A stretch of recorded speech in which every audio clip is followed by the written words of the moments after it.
आप सभी लोगों का हमारे इस नए वीडियो में बहुत बहुत स्वागत एवं अभिनंदन है। आज हम आप लोगों को बताएंगे कि यदि हमारे अंगुष्ठ में द्वि आकृति बने तो उसका क्या फल होता है। इसके पहले हमने आपको चक्राकृति, शंखाकृति, सीपाकृति के बारे में बता चुके हैं। यदि आप लोगों ने अभी तक इस वीडियो को नहीं देखा तो इस वीडियो का लिंक आपको डिस्क्रिप्शन में मिलेगा, वहाँ से जाके इस वीडियो को देखिए। और आज जो हम बता रहे हैं ये द्वि आकृति के बारे में बता रहे हैं कि द्वि आकृति हमारे अंगुष्ठ पर्व में होगा तो इसका क्या फल होगा। देखिए, द्वि आकृति जो बनता है इसमें दो तरफा दिखता है, मतलब कि एक तरह से दक्षिण मूर्ति और वाम मूर्ति की तरह ये दिखता है। एक इस साइड से रहेगा और दूसरा जो रहता है इस साइड से रहता है। ये दोनों मतलब मीन की तरह प्रतीत होते हैं। यदि आपके अंगुष्ठ में द्वि आकृति बने, आप ये देखिए फोटो साइड में देखिए, समझ सकते हैं इससे बारीकी से। यदि आपके अंगुष्ठ में द्वि आकृति बने तो ऐसे व्यक्ति जो होते हैं मेन गुण इनका जो होता है आध्यात्मिक प्रधान हो जाता है। ऐसे व्यक्ति का मेन गुण आध्यात्मिक प्रधान हो जाता है। ऐसे व्यक्ति साधु संतों के संग करने वाले होते हैं। ऐसे व्यक्ति जो होते हैं साधु संतों के संग करते हैं अक्सर, और ऐसे व्यक्ति को मतलब एकांत प्रिय पसंद होता है। मतलब ऐसे व्यक्ति जो है एकांत रहना पसंद करेंगे, मतलब एकांत खुले स्थान पे रहेंगे, कहीं नदी हो, पार्क हो, वहाँ पे रहना। मतलब इनको जो है अंदरूनी हिस्से से जो होता है ना, ये एकांत बहुत प्रिय होते हैं। एकांत इन्हें मतलब बहुत ही तरह से पसंद होता है। ये लोग बहुगुणा प्रवृत्ति के होते हैं, मतलब इनके प्रकार बहुत सारे गुण होते हैं। मतलब आध्यात्मिक ज्ञान भी होगा, भौतिक ज्ञान होगा, सामाजिक ज्ञान होगा, मतलब एक तरह से जो कहते हैं ना नई नई प्रकार की ज्ञान होगा इनके पास।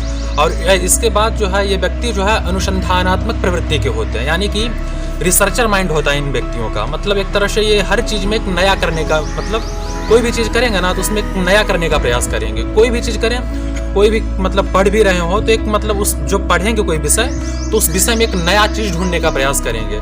मान लीजिए कि आप सिलाई कर रहे हैं, कपड़े की सिलाई, तो उसमें आप जो कपड़ा सिल रहे हैं वो तो कंपलसरी है कि आप सिलिएगा, लेकिन उससे भी आप कपड़े काट काट के कुछ एक नया दिमाग लगाइएगा, कुछ दूसरा चीज़ बनाए। मतलब एक जो है ना माइंड का जो लेवल है, जिस लेवल तक आप हैं, रिसर्च का मतलब हुआ जिस लेवल तक आप हैं उसमें ही थोड़ा थोड़ा सा ढूंढते रहिएगा। लेकिन यही लेवल यदि आप बहुत ऊपर तक चले जाते हैं तो आपका जो एक हाई स्टेज जो होता है वो बहुत ऊपर तक चला जाता है। फिर रिसर्च करेंगे, बड़े बड़े चीज़ों का रिसर्च करते हैं, तो इनका जो माइंड होता है एक अनुसंधानात्मक प्रवृत्ति का होता है, एक नए नए चीज़ों को खोजते हैं। इसके बाद बात करें तो इनका जो होता है आय के विभिन्न स्रोत होते हैं। जो पैसा जो होता है इनका एक जगह से नहीं आता है। कभी भी मानिए कि एक जगह से आ रहा हो इनकम, एक जगह से इनका इनकम नहीं आता। इनका इनकम का जो सोर्स होता है वो बहुत सारे जगह से इनका इनकम आता है। और यदि यही आकृति दोनों अंगुष्ठ पर्व में बन जाए, सीपाकृति दोनों में बन जाए, या मान लीजिए चक्राकृति बन जाए, या फिर द्वि आकृति बन जाए, ये सभी का फल जो है अलग अलग होता है। लेकिन यदि आज जो है यदि दोनों अंगुष्ठ में द्वि आकृति ही बने तो इसका फल जो होता है, ऐसे व्यक्ति जो होते हैं बचपन से जो इनका बचपना होता है वो बचपन से साधु संतों के संग चले जाते हैं। मतलब जो इनका बचपन रहता है ना, बचपन से ही व्यक्ति जो है साधु संतों के संग चले जाते हैं। या फिर आपके में द्वि आकृति हो तो आप बचपन से जो है अपना घर छोड़ दिए होंगे, बचपन से मठ मंदिर में निवास कर रहे होंगे, और या फिर हॉस्टल इत्यादि, मतलब घर जो है बचपन में ऐसे व्यक्ति का छूट जाता है। और इनका जो अक्सर जो फायदा होता है सीपाकृति और द्वि आकृति वालों का, वो अक्सर साधु संतों के संग से ही ज़्यादा फायदा होता है। यही जो है द्वि आकृति का फल है। यदि आपने अभी तक शंखाकृति, चक्राकृति, सीपाकृति को नहीं जाना है, आपके अंगुष्ठ में कौन सा आकृति अभी तक नहीं जाना है, तो आप बिल्कुल जाके शंखाकृति, चक्राकृति और सीपाकृति वाली वीडियो जरूर देखिए। ये सभी वीडियो का लिंक आपको डिस्क्रिप्शन में मिलेगा, वहाँ से वॉच कीजिए। और इसके बाद आप बताइए कि आपके अंगुष्ठ में कौन सा आकृति आपको नहीं समझ में आ रहा, आप हमें कमेंट कीजिए।